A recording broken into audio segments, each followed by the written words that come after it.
Welcome back to Jack and Mary Jane. Thank you guys so much for your interest in our recent video about the yard sale and also our Q&A about our antique booth.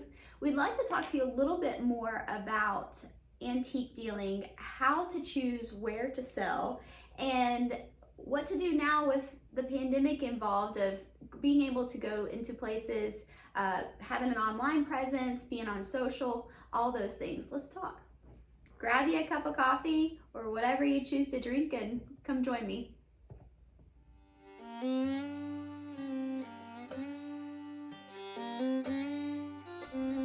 Welcome to Jack and Mary Jane's. We're just a couple of young Carolina pickers sharing our adventures and living for the next great pick.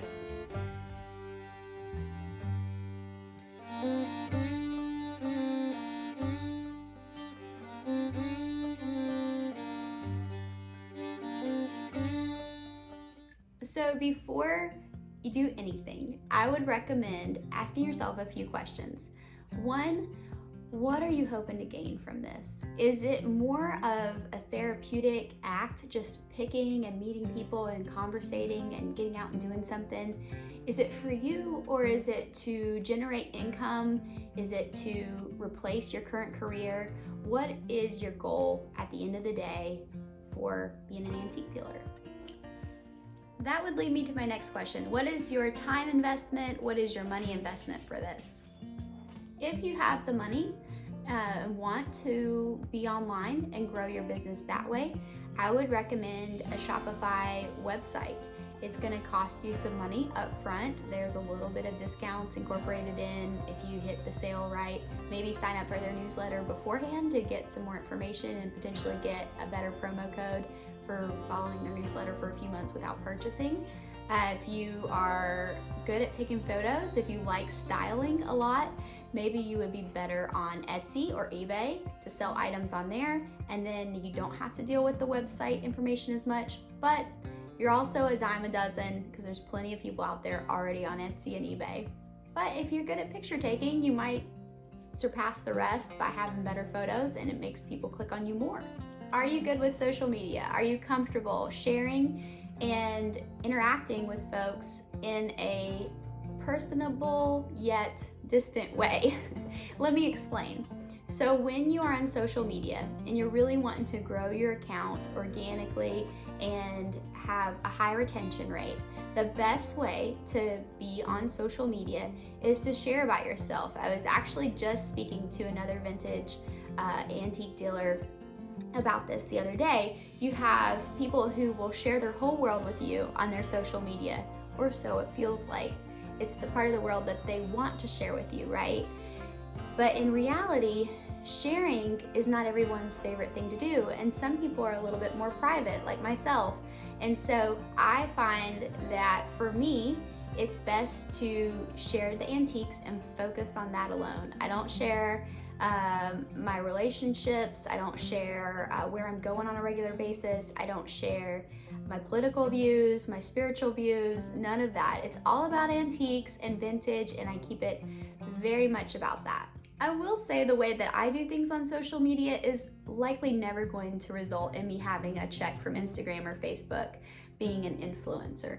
However, if that is your goal, then that's what I would focus on, is social media and sharing all the nooks and crannies of your home, your life, and being a little funny, being a little mad sometimes, showing a problem and a resolution, all so that you can build a relationship with all of your followers. If none of this online or social media stuff interests you in the slightest, I will say the value in those things are that you can reach people nationwide, all over the world, and also gain more local followers that way. However, if it's not your thing, it's not your thing. There's something out there for everybody, and I think that people are still wanting to go places and do things, and antique malls, barn sales, and pop-up markets are a perfect fit for someone like you. So let's talk pop-up markets for a minute. There's lots of different opportunities for traveling or for local pop-up markets only, but essentially you're going to want to either have a truck or a trailer for you to haul your items, and you're also going to need childcare if that fits your lifestyle, as well as the weekends off. So this might be a good fit for someone who's starting out and has a regular traditional job through the week from 8 to 5. A pop-up market might be a good way for you to get your feet wet and spend $100, $150 for the day to be there, and then sell your items and hopefully make a good chunk of change.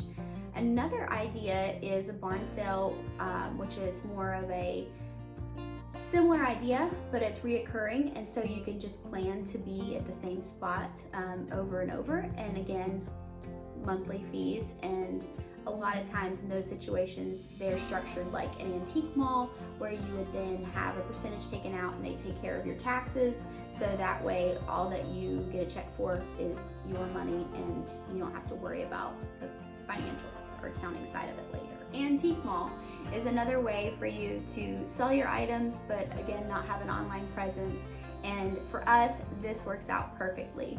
There's a few reasons why the antique mall works out for us well, and I'll say this: it's the location, it's close to us, and it generates a lot of shoppers. It has a good marketing budget so that they can promote themselves. It's also near a growing area, and there's lots of things that are organically bringing people in as well, such as breweries, food trucks, an auto barn. So those are things that attract similar or different types of people that wouldn't normally stop in and are just coming to check it out to see what they see. Something you do have to consider when you are an antique mall dealer is that you're going to have to keep up with your stuff more than if you were at a pop-up market. If you're at a pop-up market, you're there all day, you're with the items, you're engaging with folks. At an antique mall, you go, you set up your stuff, and then you just leave it, and it's tagged appropriately so people know to associate it with your account, and you collect a check, and you just have to go in and check on things on a regular basis and a lot more frequently than if you had done a barn sale or a pop-up market. Now, I can't speak for pop-up markets and barn sales, but I will say for an antique booth, what I would highly recommend is that whatever your rent is that I would have at least 5 to 10 items in your booth at all times, that if that item sold that day, it would cover your rent. The reason I do that is it increases my chances of making a profit quicker for the booth and my end of month sales. I also put in items that cause people to stop and stare, and I've talked about that in another video, but that's records, that's old pictures, license plates. Those are just a few examples of things that I will put in my booth so that people can take a moment, stop there, and perhaps thumb through a few. And a lot of times people are quick to spend $5 to $10 like this, whereas those bigger items that are $300, $400 or very large to move, it's gonna take a little bit longer to sell. So I do offer things from a different price range in my booth, and also a few different items just seem to do well for us. I think this comes through trial and error, honestly.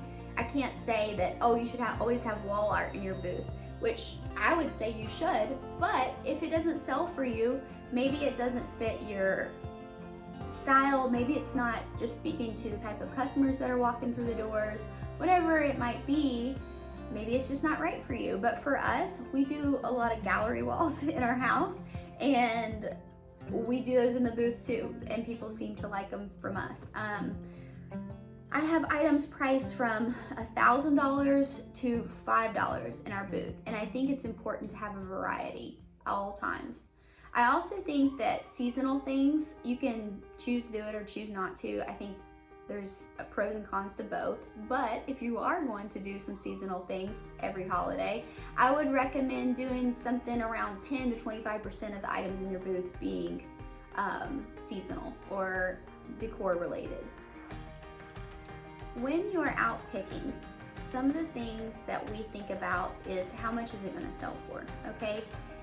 For us, we sell our small, valuable items that could easily be stuck in a purse of some sort on eBay, and things that are just unusual and odd and maybe even hard to display in the booth. Like we recently sold a slot car track and is in a big box. Not my favorite thing to ship.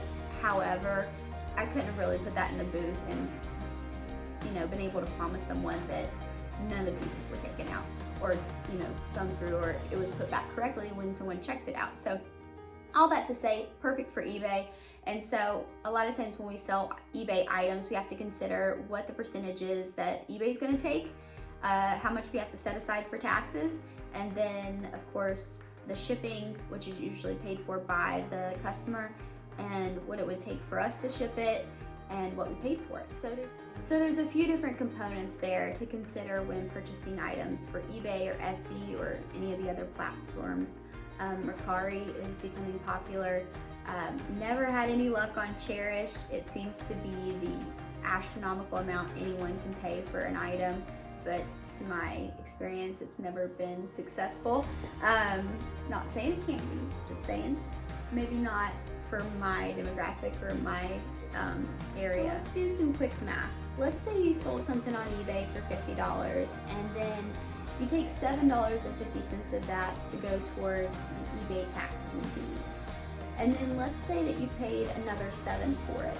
So that's essentially having an item that sold for $50, and again, you have a $7 investment in it, and what it does is gives you $36 in your pocket.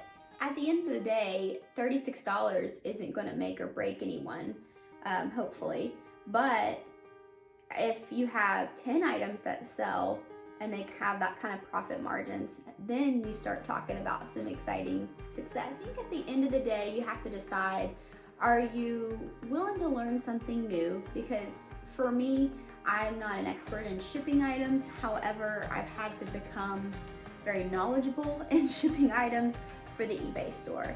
In 10 years, if you would have asked me, hey, do you want an eBay store? I would have said, no thanks.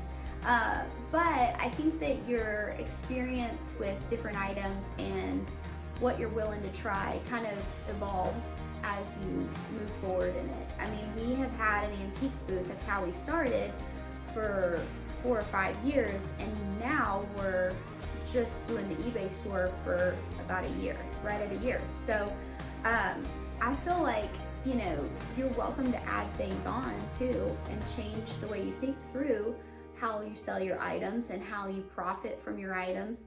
If your antique mall in your area is not very great, then perhaps you need to open your own store, or perhaps you need to sell online. If you're watching this video because you're kind of thinking it would be cool to be an antique dealer, a few tips that I would suggest doing is following some people that you really like and study what they're doing. That just because you follow them and they have a lot of followers doesn't mean they're successful. So I would also go to the local antique mall and maybe see if you can talk to a vendor or two. Maybe reach out to the antique mall's social media and see who's tagging new merchandise. Message them. If someone's tagging new merchandise all the time, I'd say that they're pretty successful at it and be a good person to ask. They may or may not want to talk to you about it and feel like it's too much competition. So the other idea would be to go walk the malls, antique malls, on a Saturday morning or a Sunday afternoon, and just see what kind of things people are buying and putting in their cart, because that's going to also tell you what sells, what does well, what majority of people like, and if that fits with what you want to do, maybe it would be a good fit for you.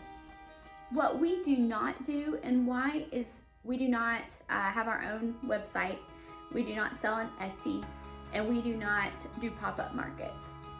The reason we do not have our own website is because I don't want to put in the work to do that, and plus I feel like you genuinely need a marketing budget for that. We don't put any marketing dollars into this side hustle. We do not have an Etsy store because eBay is cheaper to sell things on.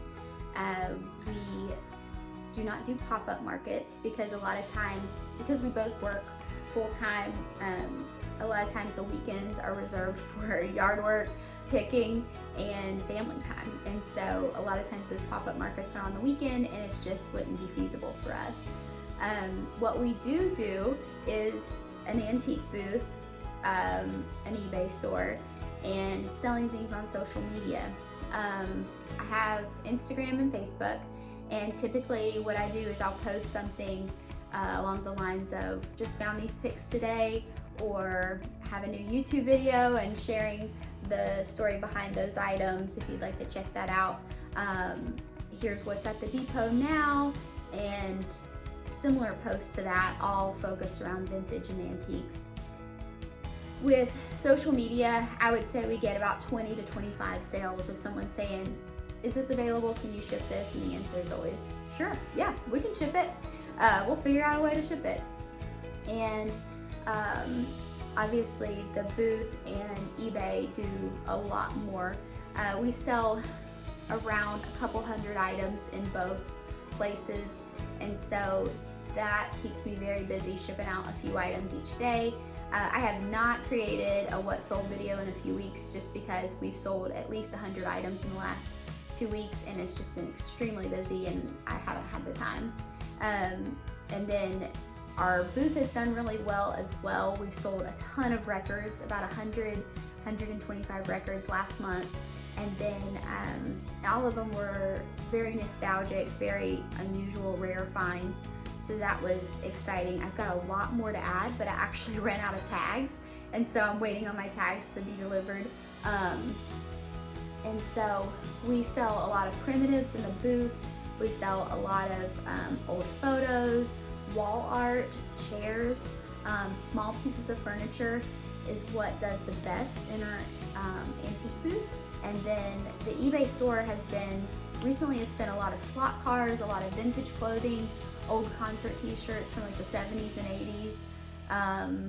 Trying to think, I said slot cars, slot car tracks. We also found some Mary Kay recently. Way back when I thought I was gonna be a Mary Kay distributor and get one of those cool pinkish pearly cars. So I found my old kit and sold off all like the foundation pieces. So I definitely made my money back on that. Just took a really long time. Forgot I even had a box of that stuff. What else? Old hats, of course. And so a lot of times it's just, you just have to follow our eBay store to see what we find. It's always random and crazy and unique. Something not seen before. Old cast iron toys, old stuffed animals that are new in the box kind of thing. But yeah, you never know what you're gonna find. And also our daughter's eBay store has been picking up, and so that's great for her, but that means more work for me. So just still managing that for her.